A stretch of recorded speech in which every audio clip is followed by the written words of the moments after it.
Saudara, saat ini pemerintah masih terus mengkaji menu ikan untuk masuk dalam program pemerintahan mendatang, yaitu makan bergizi gratis. Nah, kenapa ikan? Selain karena harganya yang murah, ikan ini juga memiliki protein tinggi untuk melawan stunting. Nah, pertanyaannya gimana caranya agar anak-anak ini makin menyukai makan ikan? Nah, Kementerian Kelautan dan Perikanan ini mengolah ikan menjadi sebuah susu.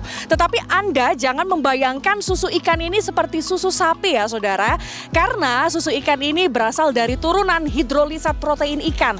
Artinya daging ikan ini dihancurkan kemudian menghasilkan sebuah bubuk atau tepung, saudara. Nah, saat ini Kompas TV mendapatkan kesempatan oleh Kementerian Kelautan dan Perikanan untuk melihat langsung seperti apa pengolahan hidrolisat protein ikan langsung dari Indramayu, Jawa Barat. Ikuti terus laporan kami, saudara. Saudara, saat ini saya berada di tempat penggilingan hidrolisat protein ikan. Nah, yang Anda lihat di layar kaca Anda saat ini adalah ikan petek sebelumnya yang berbentuk ikan, kemudian dihancurkan menggunakan alat penggiling.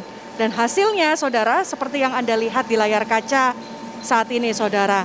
Nah, ketika ikan-ikan ini dihancurkan, ini akan masuk ke dalam proses hidrolisat yang berada di belakang saya saat ini, saudara. Nah, ini adalah tempat hidrolisat protein ikan, di mana ikan-ikan yang tadi sudah dihancurkan, ini dimasukkan ke dalam alat hidrolisat ini, saudara. Hidrolisat ini merupakan alat untuk mengubah bentuk ikan yang sudah digiling menjadi sebuah cairan. Dan cairan itu sudah dicampur dengan enzim, saudara. Jadi di sini adalah proses hidrolisat protein ikan yang sudah berubah menjadi sebuah cairan. Tentu tidak hanya berhenti di sini saja. Dari hasil penggilingan ikan yang kemudian berubah menjadi cairan, kemudian diubah ke alat yang berada di sebelah sini. Ini tinggi sekali, saudara. Ini adalah alat untuk mengubah cairan menjadi sebuah bubuk atau tepung yang ini kemudian dapat dikonsumsikan menjadi sebuah susu ikan, saudara.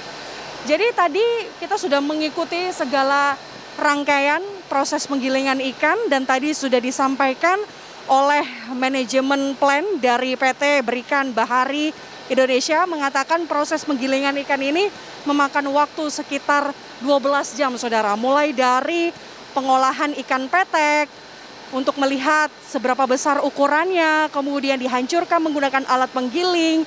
Langkah yang ketiga adalah mengubah hasil penggilingan ikan menjadi sebuah hidrolisat atau sebuah cairan. Dan yang terakhir ini adalah diubah menjadi sebuah bubuk atau tepung, saudara.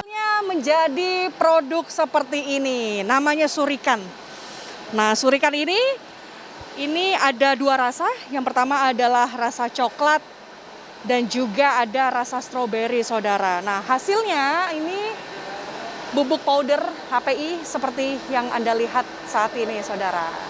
Hasilnya akan menjadi seperti ini dan ini kemudian dikemas menjadi produk bernama surikan. Nah, saya lebih penasaran lagi untuk mengetahui seperti apa rasanya.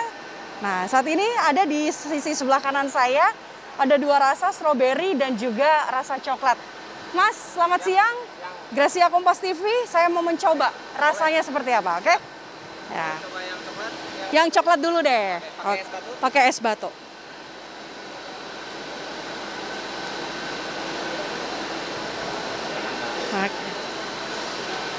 Nah, saudara, ini rasa coklat kita akan coba terlebih dahulu ya. Ini rasanya akan seperti apa?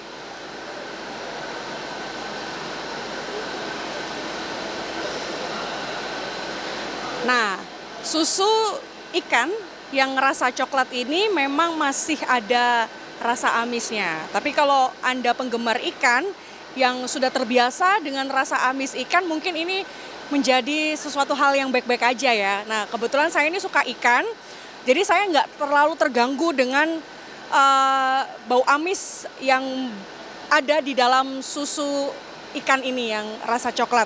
Kita coba rasa stroberi. Oke, terima kasih Mas. Nah, yang tadi rasa coklat kita coba rasa stroberi. Nah, yang rasa stroberi ini malah justru lebih enak karena rasa amisnya bener-bener nggak ada sama sekali. Kita minum juga nggak terlalu berasa rasa ikannya. Jadi kalau menurut saya, bagi kalian yang nggak terlalu suka ikan, tapi pengen mengonsumsi susu ikan, saya sih lebih memilih susu ikan dengan rasa stroberi. Itu tadi serangkaian proses penggilingan ikan yang berada di Indramayu, Jawa Barat. Prosesnya nggak selesai sampai di sini, saudara, karena kita juga harus melihat untuk mengecek seperti apa gizi dari susu ikan yang sudah dihasilkan berupa tepung ini ke Bekasi, Jawa Barat. Ikuti terus laporan kami, saudara. Lumayan, saudara, menempuh perjalanan 4 jam dari Indramayu menuju ke Bekasi. Dan di Bekasi ini adalah tempat terakhir untuk kita melakukan proses packaging. Tapi untuk lebih lengkapnya seperti apa proses packagingnya, saat ini sudah ada bersama dengan saya salah satu founder dari Berikan Protein. Halo, selamat malam Pak, dengan nama siapa? Saya Iwa. Pak Iwan, bisa dijelaskan apa yang dilakukan teman-teman yang berada di belakang saya ini? Oke, baik. Terima kasih. Untuk saat ini yang ada di belakang kita, ini adalah proses pengepakan. Bagaimana si surikan ini setelah di-mixing bahan-bahan baku yang ada, kemudian kita pak gitu, dikemas. Jadi pengepakan di sini kita mulai dari dimasukkan ke dalam aluminium foil, terus kemudian di-seal, kemudian dimasukkan ke dalam box-box yang siap selanjutnya untuk dijual. Seperti itu. Jadi ini satu box ini berisi berapa gram? Satu box isinya 350 gram. Itu untuk 10 kali penyajian. 10 kali penyajian, oke. Tanpa berlama-lama lagi, saudara. Sepertinya saya penasaran untuk mencoba rasanya seperti apa. Nah, itu ada di sisi sebelah kiri sini, saudara. Ini ada 2 rasa yang ditawarkan di sini, yaitu rasa coklat dan juga rasa stroberi. Kita coba satu persatu ya, saudara. Rasa coklat. Nah, kalau yang saya coba barusan rasa coklat ini, kalau dari aromanya masih ada bau amisnya ya Pak ya. Tapi kalau untuk rasa tidak terlalu kerasa sekali rasa ikannya. Nah, kalau kita bandingkan dengan rasa stroberi, nah, kalau yang rasa stroberi ini justru aroma amis dari ikan ini sangat tidak terasa sama sekali. Jadi kalau bagi Anda yang sangat menyukai susu tapi ingin menghindari aroma amisnya, ini boleh memilih salah satu ya, bisa rasa stroberi atau rasa coklat. Nah Pak, ini menarik sekali nih buat saya, pengalaman baru untuk bisa merasakan susu ikan. Ini kira-kira apakah ada perbandingan gizi dengan susu ikan yang rasa coklat dengan rasa stroberi? Oke, jadi secara perbandingan gizi, kalau secara protein itu hampir sama. Untuk secara protein, kalau protein kontennya itu di situ hampir sama. Yang membedakan untuk yang stroberi itu memang kandungan gulanya sedikit lebih rendah. Ya, gitu seperti itu. Karena apa? Karena di pasar itu memang permintaannya macam-macam. Ada yang memang suka dengan rasa gula murni, gitu seperti itu. Ada juga sebagian masyarakat yang memang menyukai kadar gulanya ingin lebih rendah, gitu ya. Kemudian kita substitusi dengan gula alami yang lain.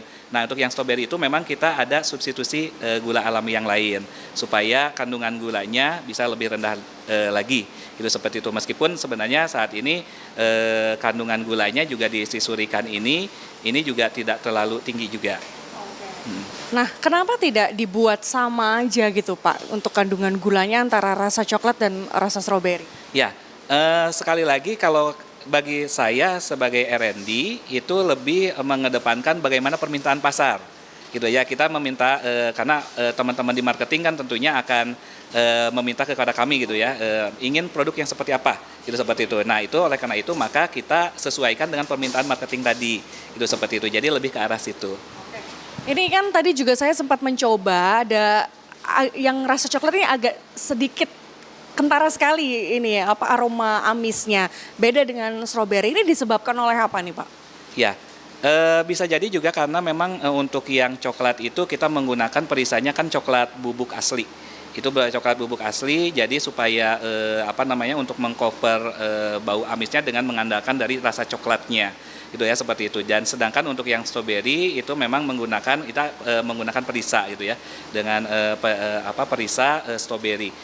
Kemungkinan mungkin untuk yang stroberi itu yang lebih bisa menutupi aroma dari si HPI-nya gitu, seperti itu. Dan tentunya ini juga jadi masukan juga bagi saya ataupun dengan tim gitu, seperti itu, bagaimana supaya lebih menyempurnakan lagi.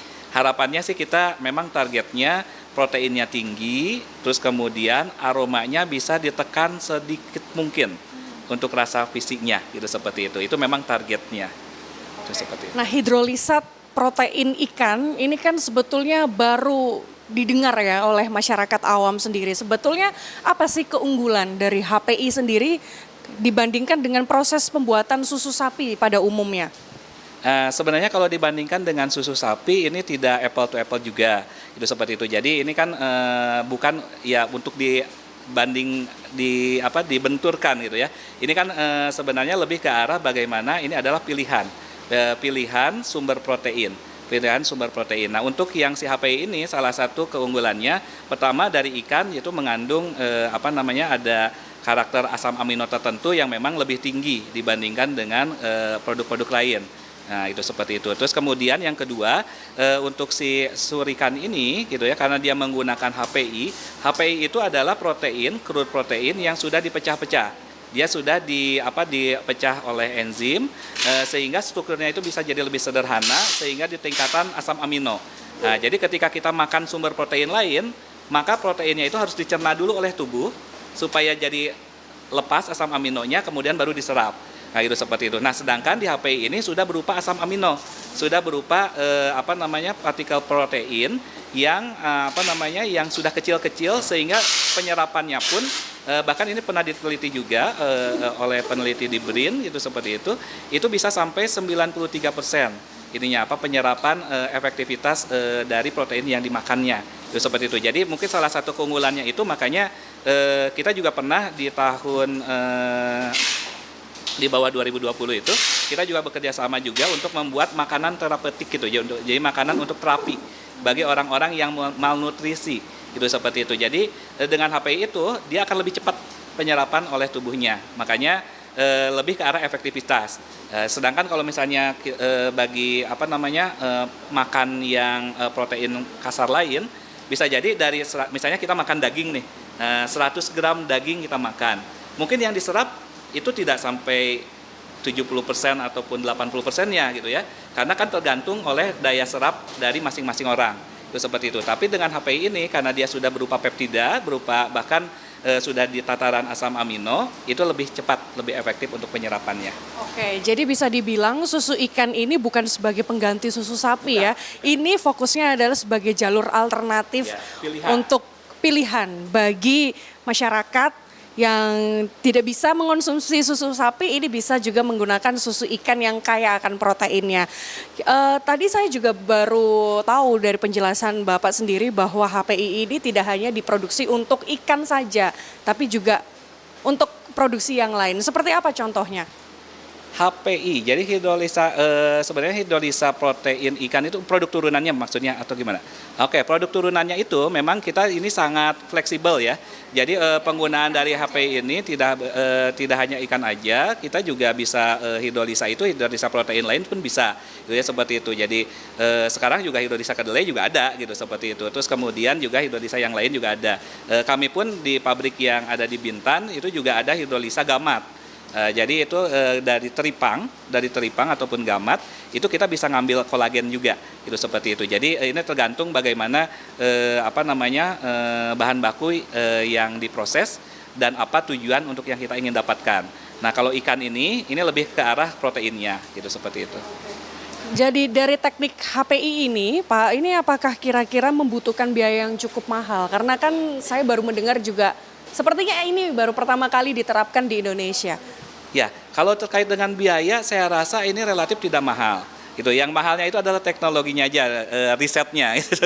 Jadi risetnya inilah ya kuncinya. Bahkan bagi kami gitu ya diberikan, kita memiliki visi gitu, selain berinovasi, kita juga ingin berbagi. Jadi makanya kita ingin menggandeng juga semua komponen gitu ya, semua sinergitas pentahelik ataupun yang lainnya, bagaimana kita bisa menjadikan ini si sumber protein yang potensial di Indonesia ini bisa dioptimalkan. Ya, ikan jumlahnya sangat melimpah di Indonesia gitu ya.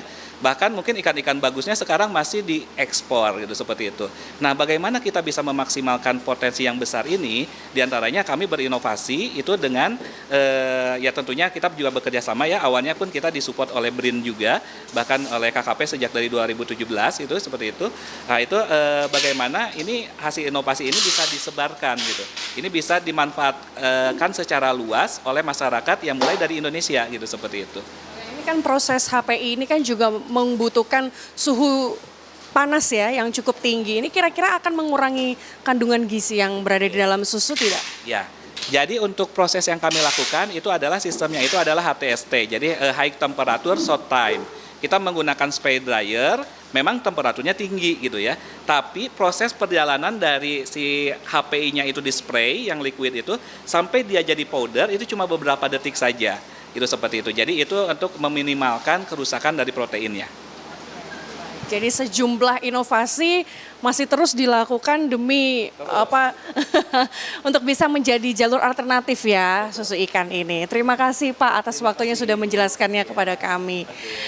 Nah, saudara, itu tadi penjelasan singkatnya dari pihak Berikan Protein bahwa sekali lagi semoga ini juga bisa menjadi hal yang baik buat program pemerintah ke depan. Salah satunya adalah makan bergizi gratis, saudara. Dan semoga juga ini bukan hanya sebagai pengganti susu sapi, tetapi ini juga bisa menjadi jalur alternatif ataupun pilihan bagi Anda yang tidak bisa mengonsumsi susu sapi, ini bisa beralih ke susu ikan. Tentu harganya jauh lebih murah. Nah, jurnalis Kompas TV, Gracia Adur melaporkan langsung dari Bekasi, Jawa Barat bersama juru kamera saya Veriska Immanuel.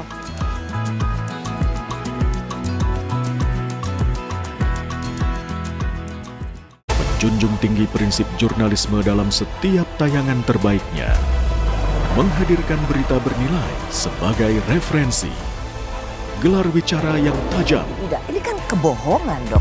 Mengupas fakta demi fakta dan mendorong pencarian solusi. Serta investigasi yang mengungkap kebenaran. Rosi, Satu Meja, The Forum, Sapa Indonesia Malam. Nilu, ikuti semuanya bersama Kompas TV.